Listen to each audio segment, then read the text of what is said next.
Hey friends, so yesterday we sequenced and talked about cause and effect for two bobbies. All right, so I want you to get your reader's notebooks out. You should have that page out and open so that we can revisit it today. We're gonna use what we brainstormed yesterday, our sequencing and all of our cause and effects.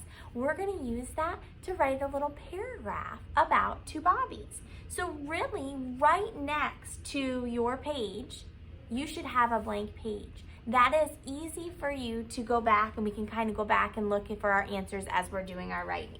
So once you are ready, the very first thing I need you to remember to do is you always indent. I'm trying to make this nice and straight for you. Remember, so when you indent, you take two fingers and you line it up to the red line, and I always just make a little dot so that I can start at that dot. So it should be a nice spot, okay? So we also are going to need to go back and look at our sequence words. Remember, last week we brainstormed some really good beginning, middle, and ending words. So what could we do for the beginning? What's a good sequence word? So we are going to write a paragraph sequencing the two bobbies and including all the cause and effects that help make the story. So how about, and you can do something different, but how about, and I normally just make that dot into my first word, to begin with, and then I am going to make sure I make a comma. And I'm gonna use a brighter color. For some reason my marker is not working. I'm gonna go over it real quick. To begin with,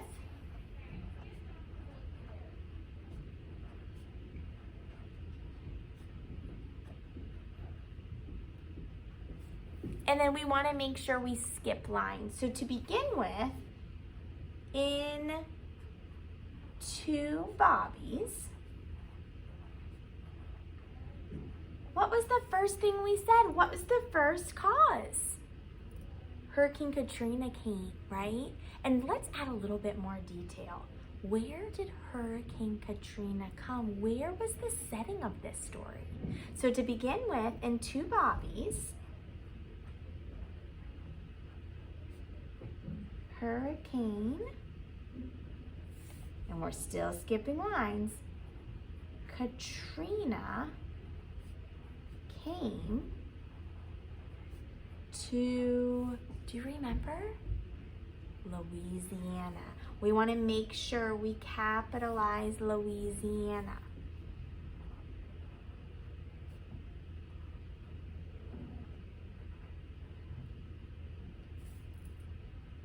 So to begin with, in two bobbies, Hurricane Katrina came to Louisiana.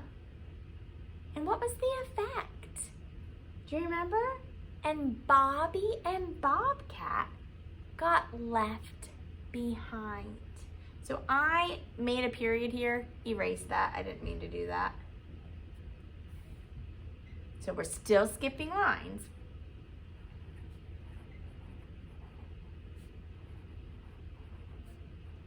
So Bobby and Bobcat got left behind.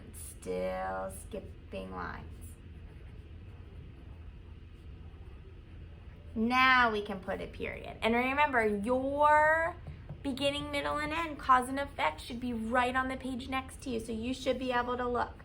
So I'm gonna reread it to make sure it makes sense, and as I reread it, I am also going to box my sequence words. If you have a highlighter and you wanna use that, you may, okay?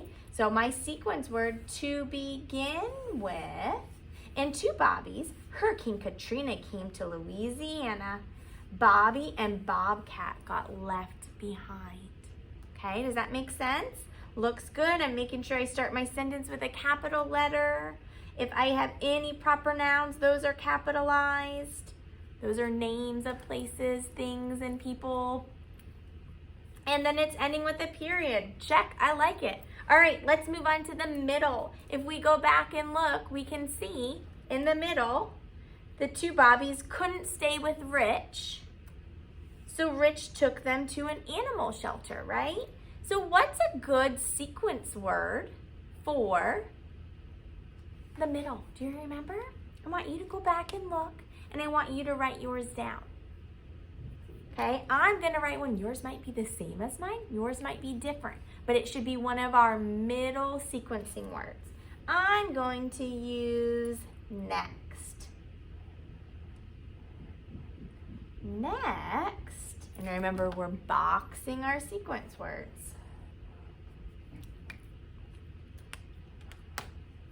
And then we're just going to talk about what we talked about in the middle. We might want to add a little bit more detail. The two Bobbies couldn't stay with Rich. Where was Rich?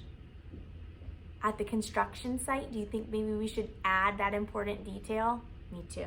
So next, the two Bobbies couldn't, don't forget to keep skipping lines, stay with Rich. And we're gonna add the setting that it's at now. On the construction site. So what happened? So Rich took them to the animal shelter, right?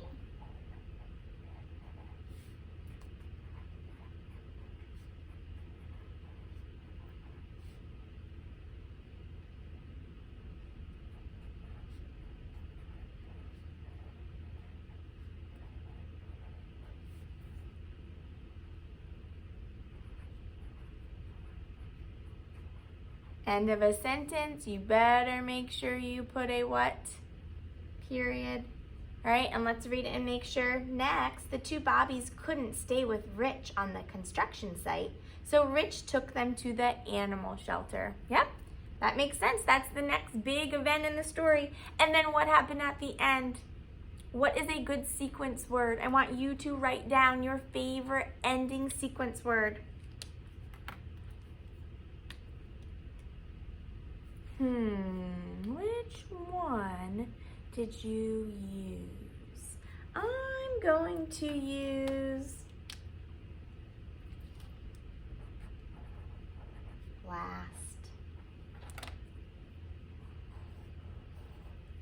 Last, what happened? The two Bobbies were on TV, right?